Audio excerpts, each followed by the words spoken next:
안녕하세요. 말티즈 4마리를 키우고 있는 펫푸드 스타일리스트 강의를 맡게 된 편혜선 강사입니다. 펫푸드 스타일리스트가 된 계기는 제가 키우는 강아지가 한 마리가 있는데요. 암으로 진단을 받아 어떻게 해야 할까 고민을 많이 했습니다. 제가 다니는 동물병원 수의사 영양학 원장님께서 조언을 받아 암에 좋은 영양식품을 만드는 방법을 가르쳐 주셔서 직접 만들어 먹이게 되었습니다. 집에서 만들려는 간식이 한계가 있다 보니 자주 만들어서 줄 수가 없더라고요. 그래서 수제 간식집을 운영을 하면 우리 아이들에게 영양 있는 간식을 줄 수 있다고 생각하여 시작하게 되었습니다. 지금은 저희 아이들이 기성품 간식을 먹으며 구토하거나 배가 아파하더라고요. 이걸 보고 진짜 아이들도 좋은 간식을 먹여야 한다는 걸 알게 되었습니다. 식습관으로 많은 변화가 있다 보니 저는 많은 도움을 받고 있습니다. 또한 동물병원 간호사로 수술반 근무를 하면서 잘못된 음식을 먹고 와 치료하는 아이들도 많이 보았습니다. 그래서 더욱더 펫푸드에 많은 관심을 갖게 되어 지금 현재 펫푸드 강사로 활동하고 있습니다. 쉬운 간식부터 어려운 간식까지 준비되어 있으니 18강까지 강의를 보시면서 반복적으로 따라해 보셔야지만 여러분도 저처럼 전문가가 되실 수 있습니다. 이제 1강부터 18강까지 재미있는 간식 만들기 시작하겠습니다. 1강에서는 소재 간식을 구매하는 방법, 2강에서는 반려동물이 피해야 할 음식, 3강부터는 재료 손질, 건조 간식, 영양가 있는 간식 만들기 등 방법들을 배우실 수 있습니다. 먼저 1강 소재 간식 구매하는 방법. 첫 번째, 등록번호 확인을 꼭 하셔야 합니다. 소재 간식 봉투 뒷면에 보시면 등록번호가 있습니다. 이 등록번호는 시청에서 허가가 되어 있는 업체라면 등록번호가 발급이 된 것으로 확인을 할 수 있습니다. 여기 보시면 제가 등록한 번호인데요. 이렇게 등록번호 보시면 이렇게 보이시나요? 이거를 꼭 확인을 하셔야 되고요. 간혹 등록번호 없이 판매하는 경우도 있으니 꼭 이렇게 확인을 하시고 구매하시길 바랍니다. 두 번째, 용도. 용도는 강아지 간식인지 고양이 간식인지 아니면 강아지와 고양이가 함께 먹을 수 있는 간식인지 확인을 하시고 구매를 하셔야 합니다. 저 같은 경우는 강아지와 고양이가 함께 먹을 수 있는 간식을 판매를 했는데요. 고양이는 워낙 예민하고 까다로워서 판매하기가 힘들더라고요. 판매하다가 중간에 저는 빼버렸어요. 요즘은 고양이 전문 간식 업체도 종종 있으니 참고하세요. 여러분은 용도에 맞게 판매하거나 구매하시면 될 것 같아요. 세 번째, 원재료 확인. 원재료는 제일 중요시하는 부분인데요. 간식 봉투 뒷면에 보시면 원재료를 확인할 수 있는데요. 간혹 확인을 하시지 않으시고 그냥 구매하시는 보호자분들도 있습니다. 이 원재료는 첫 번째, 우리 아이가 알러지가 있는 재료가 있는지 꼭 확인을 하고 구매하셔야 합니다. 두 번째, 원재료 표시를 보면 재료가 많이 들어가 있는 순서대로 적혀 있습니다. 여기 보시면 저는 원재료에 보시면 리코타 치즈, 쌀가루, 계란, 락토프리 우유 등등등 적혀져 있는데요. 저는 치즈, 쌀가루, 계란이 더 많이 들어가서 첫 번째, 두 번째, 세 번째 들어가는 순서대로 제가 적었고요. 많이 들어가는 순서를 보시고 고기가 앞에 있는지 야채가 앞에 있는지 만약 우리 아이가 다이어트나 비만을 걱정하고 계시는 분들은 야채가 많이 들어가는 간식을 구매해 주세요. 세 번째, 알러지가 있는 아이들은 간식이나 사료는 원재료를 보고 구매하고 제일 끝에 적혀 있는 재료가 알러지 음식일 경우에는 절대로 구매하시면 안 됩니다. 이 정도는 괜찮겠지 하고 구매하다가 알러지로 아이는 많이 힘들어 할 수 있습니다.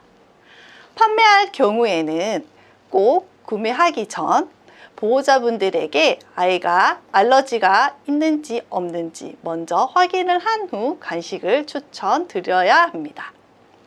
재료가 조금이라도 알러지가 있을 경우에는 절대로 추천을 해드리면 안 됩니다.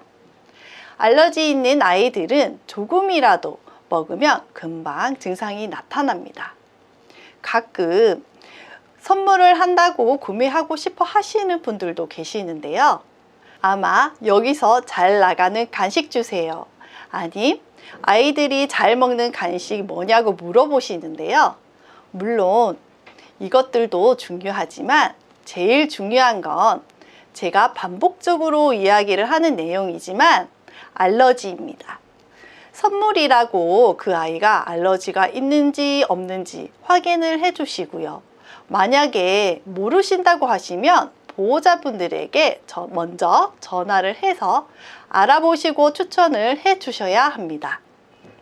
보호자분들은 아이들이 잘 먹는다고 재료도 보지도 않고 먹이는 경우가 많이 있기 때문입니다. 알러지를 확인을 꼭 하셔야 합니다. 증상으로는 피부 발진, 가려움, 귀 염증, 특정 부위 핥기, 발이나 항문 등등 구토와 설사, 위장 질환까지 나타납니다.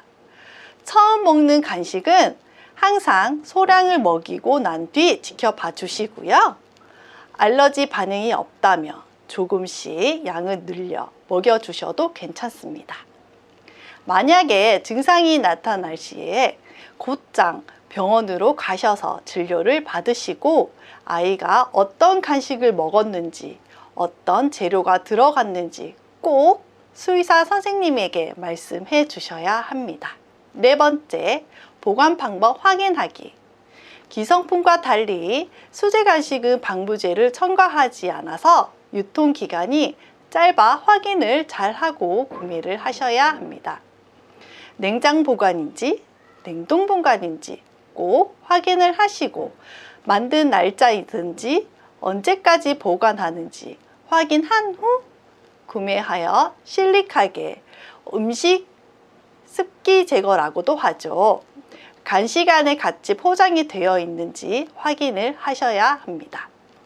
업체에 따라 유통기간이 다르지만 건조 간식 경우에는 냉동 보관 보름에서 한 달, 수분이 많은 간식은 냉장 보관 최소 3일에서 최대 5일, 냉동 보관을 일주일이며 수제 간식은 많은 양을 구매하는 것보다 적당한 양을 구매하여 빨리 급여를 하셔야 합니다. 간혹 많이 구매하셔서 아이들이 많은 양을 급여할 경우 탈이 나거나 병원에 가는 경우도 있습니다. 급여 시 주의사항으로는 첫 번째, 생후 3개월 미만의 어린 반려동물에게는 급여하지 않고 판매하지 않습니다. 저의 경우는 절대 판매를 하지 않고 3개월 지나고 다시 오시라고 말씀드리고 있습니다. 보호자분들이 벌써 다른 간식을 먹였다 하여도 저는 판매하지 않습니다. 아이들을 건강을 위해 지켜야 할 일들은 저희의 의무라고 생각합니다. 두 번째, 간식을 먹을 때 아이들이 다 먹을 때까지 보호자분들이 꼭 지켜봐 주셔야 합니다. 간혹 아이들이 간식이 목에 걸려 위험한 상황에 처할 수 있습니다. 또한 실제로 저희 아이 4마리 중 1마리가 자주 목에 걸리는 상황이 있었는데요. 사료나 간식을 먹을 경우 목에 걸려 제가 응급처치를 해준 경우가 있었어요. 만약에 이런 상황이 올 수 있으니 요즘 인터넷에 강아지 응급처치라고 치시면 많은 정보들을 알 수 있는데요. 저는 병원에 근무를 하다 보니 응급처치 후 병원에 데리고 가고 있습니다. 혹여나 저처럼 이런 일이 있으신 분들은 꼭 병원으로 가서 진료를 받으시는 것을 권장드립니다. 기도에 막혀서 숨을 쉴 수 없으니 간식이나 사료 다 먹을 때까지 지켜봐 주셔야 합니다. 절대로 안 되는 행동. 첫 번째, 간식을 주고 밖을 나가지 않는다. 두 번째, 아이가 흥분한 상태에서 간식을 주지 않는다. 세 번째, 간식을 통째로 주지 않고 잘라서 주셔야 합니다. 이번 강의에는 제일 중요시 해야 하는 부분은 꼭 알러지 확인입니다. 판매도 중요하지만 전문가라면 아이들에게 건강한 음식으로 우리 아이가 오래오래 함께 한다면 그 또한 행복이 아닐까요? 앞으로 배우시게 될 강의에는 우리 아이에게 영양 있는 간식을 배우시겠지만 건강한 습관도 함께 배우시게 될 겁니다. 오늘 제가 준비한 강의는 여기까지입니다. 1강 강의를 마치겠습니다. 감사합니다.